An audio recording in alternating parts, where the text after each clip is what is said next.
Mayo nga buntag ka natong tanan. Dalay ko ng Dios karon nga kabuntagon sa diin kita makapadayon diha sa atong kinabuhi karon. Dalay ko ng Dios kay gipamatapatan niya o usa ka na ka regasa nga sa diin dili tanang tawo nakamatapa karon nga buntag apan kitang tanan bulahan kay ang Dios gayod nagauban ka nato kanunay ug wala gyud ta niya biyae ug wala gyud ta niya pasagdi. Good morning sa tanan natong mga Facebook friends, mga onliners. Kung bisan pa man sa to mga radio listeners nga kanunay gyud naga-tune in sila nga radio. Good morning kaninyong tanan. And especially sa mga nagapang-share og nakig-ambit o nakigbahin ini nga buluhaton nga mao ang ato nga daily devotions. Oh, by the way, so wala pa nakaila kanako. Ako ay si Brother Juanito Lontod Arbiol. You can call me Bro Juan or Juan. And ang akong schedule every Thursday and Friday samang oras ug samang istasyon. Live kita sa ACGM Christian Community Radio 104.9 og sa ato nga FB page. Og ang atong iskutan karon is the contents of Uriah's character. Now, this morning tun-an nato ang kinabuhi ni Uriah. Oh, kinsa man ni si Uriah, no? Unsay lesson nga makatuna nato sa iya nga life. Og ang text nga tong pagatun-an karon mabasa dira sa 2 Samuel chapter 11 verses 14 down to 15 and chapter 12 verses 1 down to verse 3. But before niya na kita magapadayon, magaampo na kita magatugyan sa to nga bulaton karon. Amahana mo nga langit nun, kanimo Dios nagapasalamat kami sa higayon og sa pribilehiyo Ginoo nga ikaw Ginoo nagapamatapa ka namo. Ginoo nagapamatod ka na. Nga ikaw faithful sa mong kinabuhi amahan despite sa realidad nga many times and oftentimes Lord we are not faithful to you. Amahan pasaylo kami sa mga kalapasan. Tabuni ko amahan sa milin ni mga dugo sa imong balaang anak si Ginoong Jesucristo. Bisan pa man o Dios, gi-acknowledge nako nga wala koy mahimo kung wala gayud ang tabang nimo Lord. Busa kaning tanan amo nga ginatugyan, gipasalamatan sa pangalan ni Jesus. Amen. Good morning sa tanan. The contents of Uriah's character. Now, matago sa kanato no, murag kaila naman ta kay Uriah pero atong tutukan karon unsa may lesson nga makuha nato sa life ni Uriah, no? In 2 Samuel chapter 11 verse 14, the Bible said, "And it came to pass in the morning that David wrote a letter to Joab and sent it by the hand of Uriah. And he wrote in the letter saying, Set ye Uriah in the forefront of the hottest battle, and retire ye from him, that he may be smitten and die." In chapter 12 verse 1, no? "And the Lord sent Nathan unto David, and he came unto him and said unto him, There were two men in one city, the one rich and the other poor. The rich man had exceedingly many flocks and herds, but the poor man had nothing save one little ewe lamb, which he had bought and nourished up, and it grew up together with him and with his children. It did eat of his own meat, and drank of his own cup, and lay in his bosom, and was unto him as a daughter." Now, the content of Uriah's character. Now, introduction, no? We know the preceding story of David and Bathsheba, no? Now, before ani nga chapter sa Bible, kung nagabasa ka sa Bible nimo, makita nimo nga before kani nga chapter naay preceding story, no? The story of David and Bathsheba. And I need you to forget, no? Ang akong gusto karon nga kabuntagon o sa ato nga pagtuon karon is we need to forget that story. Ang story ni David ug Bathsheba kalinti sa ato. Let us forget. I need you to forget that story and we'll focus to Uriah today. Mag-focus kita karon kay Uriah. Now, Uriah in the preceding passage has just delivered his own sentence. Man ang atong makita, no? And Uriah is living in the last days of his earthly ministry as soldiers. Atong makita, no? Since si Uriah, usa na siya ka-soldiers. Usa sa mga soldiers ni King David at that time. And he is living in the last days of his earthly ministry as soldiers. And atong makita pod, Uriah finished his course. Naay-course si Uriah mao ang iyang pagkasundalo.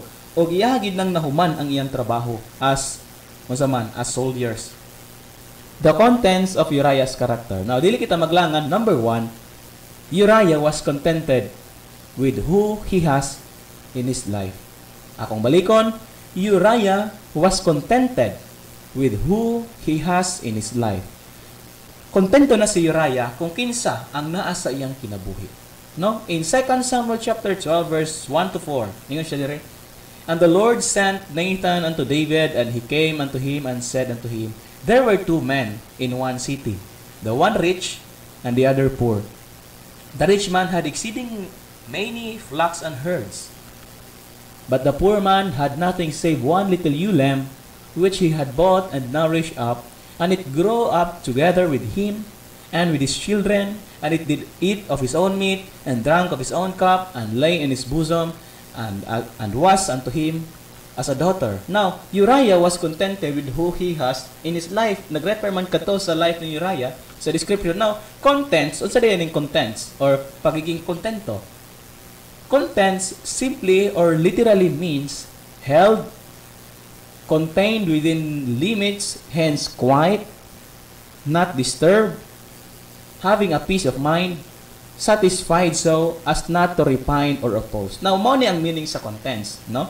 Kana bitawng nara kontento na or nara sa limits o dili siya sa baan, no? Kada bitawng tao nga naay peace of mind or satisfied siya.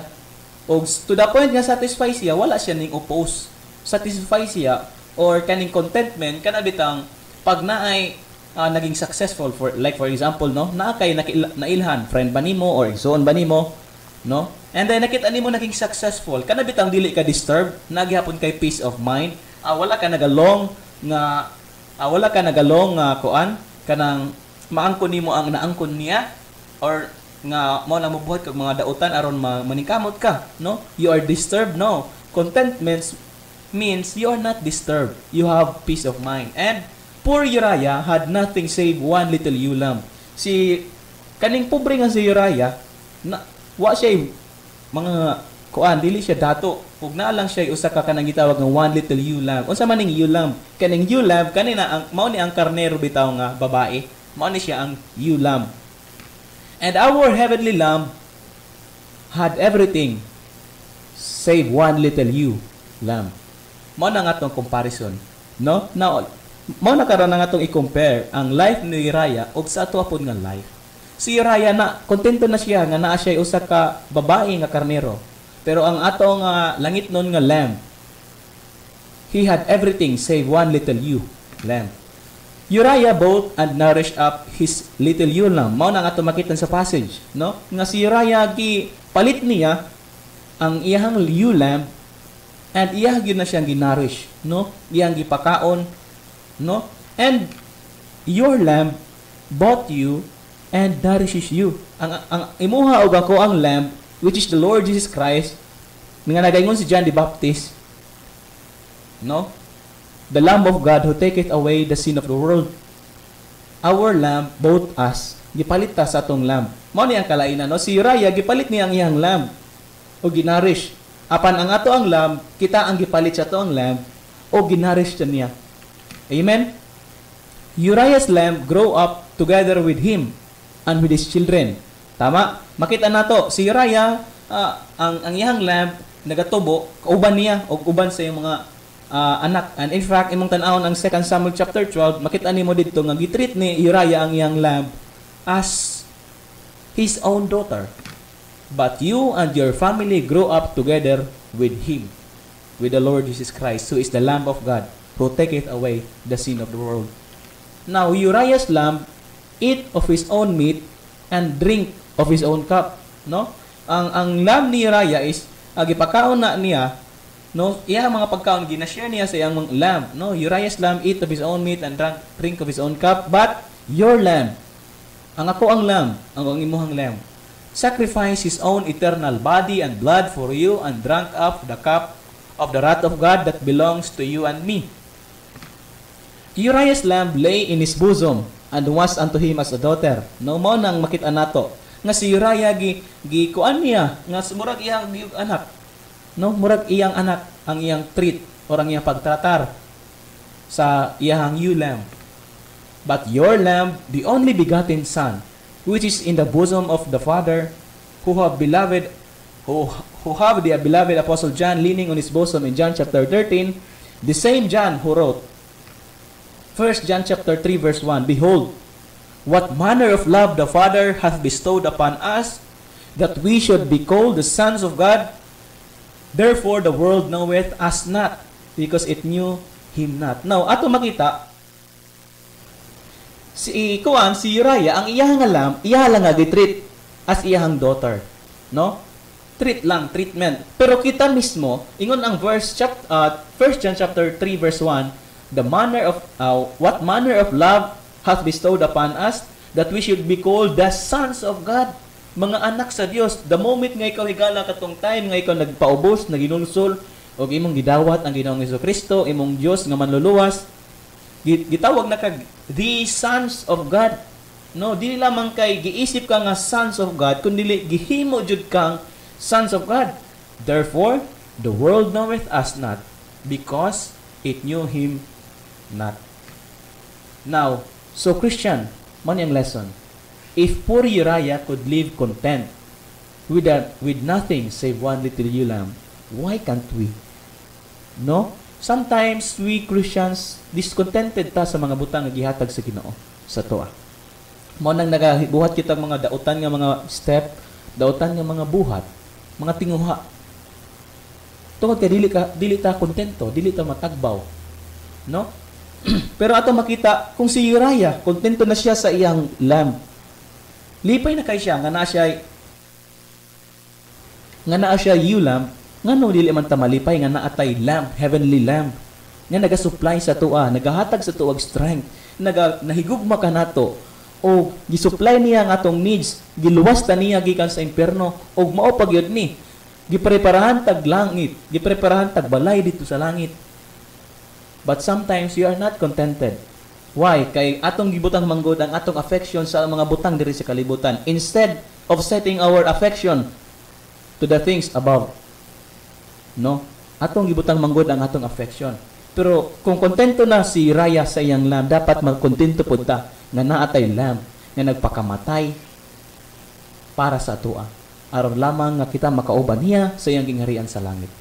And in Philippians chapter 4 verse 11, no wonder ingon si Apostle Paul, not that I speak in respect of want, dili kay nagsulti ko tungod kay gusto lang nako, for I have learned in whatsoever state I am therewith to be content. Now, ingon gid ang Bible ligala, we need to be contented. Now, contentment here, nagpasabot ni siya sa mga butang, ng mga material things. And of course, in spiritual things, we should not be contented. Sa lakto na pagkasulti, dili ta makontento kung ingana ka mag-serve sa imong Ginoo, dili ta makontento. There is kanang gitawag nga holy discontentment. Now karon kani, nag-speak ta diri og materially speaking, no? Ingon si Apostle Paul, for I have learned in whatsoever state I am therewith to be content. In 1 Timothy 6:6, but godliness with contentment is great gain. Ganan siya gyud na higala.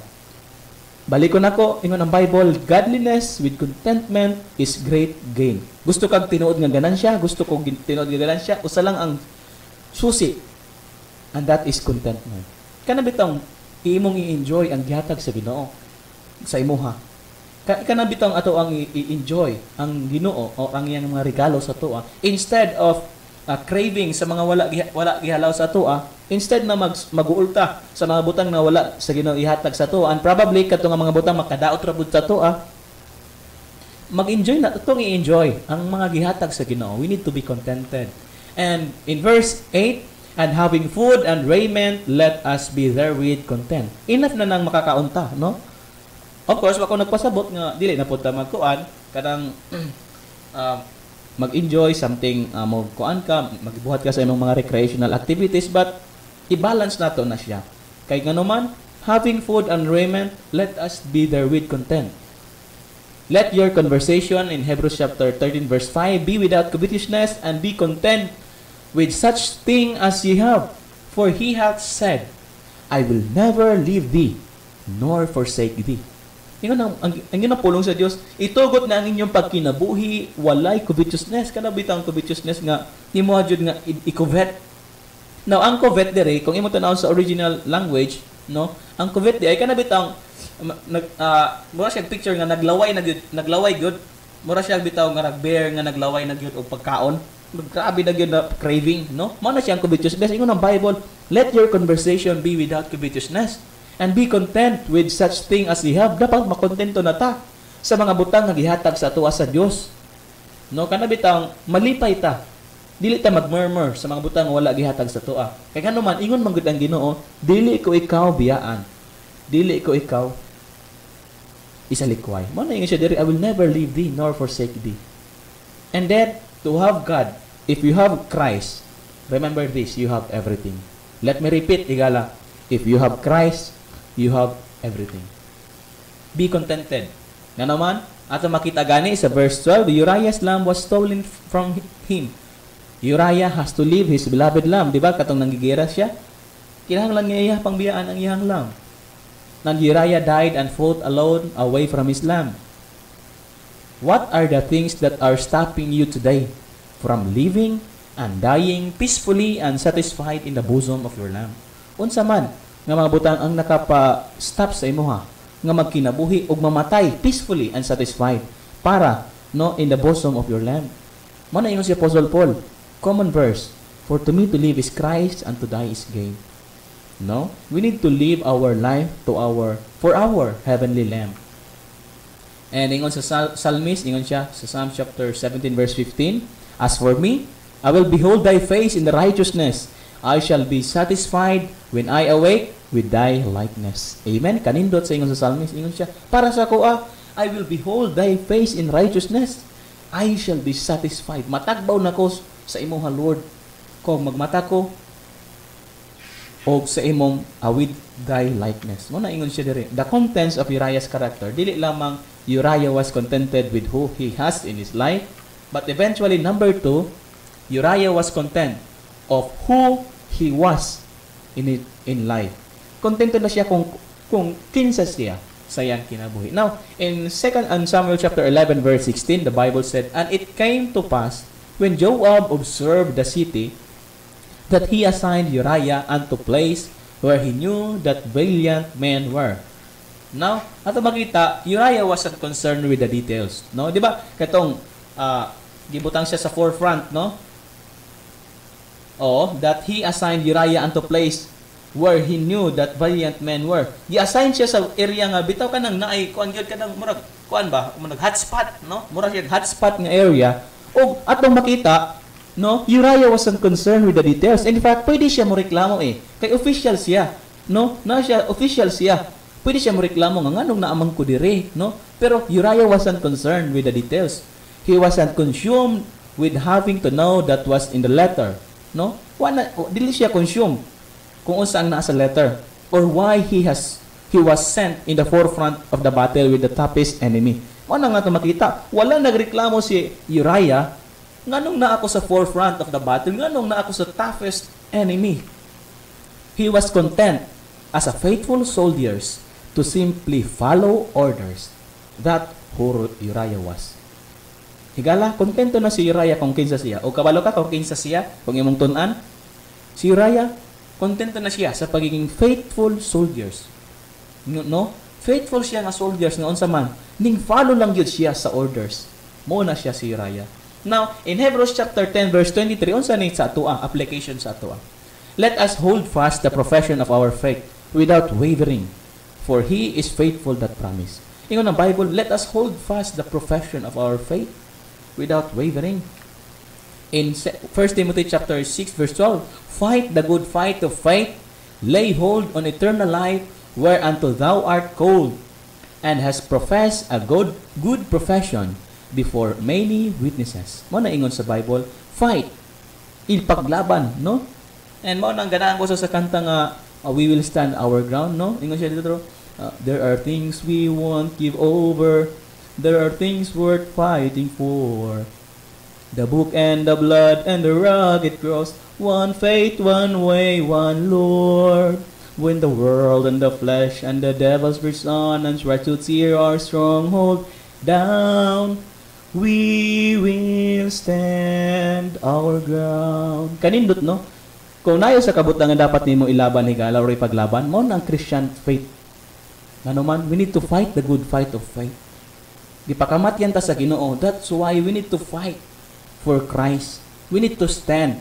Dapat dili ta mo compromise, dapat dili ta mo sabay sa agos sa kalibutan higala. Dili ta madala sa daladala sa mga sistema sa kalibutan. We need to fight.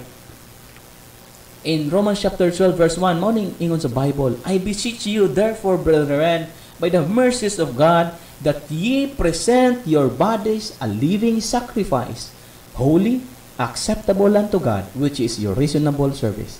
Ang reasonable service ni kuano, Uriah no, mao ang pag-follow sa order, no? Og iyang gihatag ang iyang kinabuhi as a faithful soldiers ning follow siya sa order. Og sa atoa, unsa man ning application sa atoa? Kita ang atoa nga reasonable service mao ni is but i-present nato ang atong body a living sacrifice, holy, acceptable unto God. Mao nang gusto sa Ginoo. The contents of Uriah's character. Number 1, dili lamang he was contented with who he has in his life, with who he was in his life, but number 3, and dili ta mag-end, Uriah was contented with what he had to give, and that is his life. Kontento na siya sa iyang kaya ihatag. O ang iyang unsa iyang gihatag, ang iyang kinabuhi. Uriah literally means Jehovah is my light. Mao na di ang meaning sa Uriah, no? Ang meaning di sa Uriah is Jehovah is my light. But ingnon, si Jehovah mo'y akong suga. Now in Psalms chapter 27 verse 1, ingon siya diri, the Lord is my light and my salvation. Whom shall I fear? The Lord is the strength of my life. Of whom shall I be afraid? Ingon sa psalmist, ang Dios, ang Ginoo maoy akong suga o ang akong kaluwasan. Kinsa man ang angay kong kahadlukan. Ang Ginoo maoy akong kusog sa akong kinabuhi. Sa kang kinsa man ako mahadlok. And verse 2, when the wicked, even mine enemies, and my foes came upon me to eat up my flesh, they stumbled and fell. Though an host should encamp against me, my heart shall not fear. Though war should rise against me, this will I be confident. One thing have I desired of the Lord, that I will seek after, that I may dwell in the house of the Lord all the days of my life, to behold the beauty of the Lord, and to inquire in his temple. Verse 5, for in the time of trouble, he shall hide me in his pavilion, in the secret of his tabernacle shall he hide me. He shall set me up upon a rock. And now shall mine head be lifted up above mine enemies round about me. Therefore will I offer in his tabernacle sacrifices of joy. I will sing, yea, I will sing praises unto the Lord. Amen? Dapat ingana unta, no? Unta ang ato ang heart. No? Ingon siya diri sa verse 7, hear, O Lord, when I cry with my voice. Have mercy also upon me and answer me. When thou saidst, seek my face, my heart said unto thee, thy face, Lord, will I seek. Hide not thy face far from me, put not thy servant away in anger. Thou hast been my help. Help me not, neither leave me not, neither forsake me, O God of my salvation. Verse 10, when my father and my mother forsake me, then the Lord will take me up. Mauna ang Psalms chapter 27 verses 1 to 10. Now, conclusion. Uriah went out. Man nga tumakit lesson. Ninggawa si Uriah. Ningato siya sa battle. How I pray that we will also go out. Unsa man, ngano kinahanglan ta mo go out? Go out. Some of us might have the divine sentence where the Lord wants us to die. Wata ka balo, malay mo. Naanatay ka nang gitawag bitaw nga divine sentence. Nga gusto na sa Ginoo nga mamatay na ta or makauban na ta niya. And it's not for us to question God. Wala tay authority to question the Lord. Kung gusto sa Ginoo nga mamatay ta karon, we are not in a position to question our God. No? And remember that we are not the king.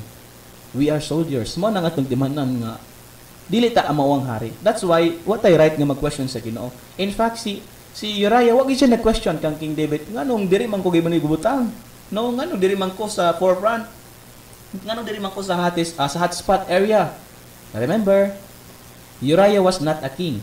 He was a soldier. And remember also, we are not the king. We are soldiers. Mao nang bisan unsa pa nang life nimo nga na-experience nimo. Of course, na good point nga makapangutan nato sa Ginoo. Pero let us remember that we are not the king.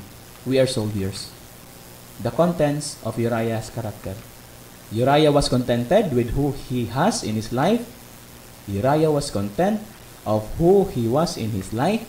Uriah was content with what he had to give, his life. The contents of Uriah's character. Let's pray. Father God, thank you for your word. Bless this in our heart. In Jesus' name, amen.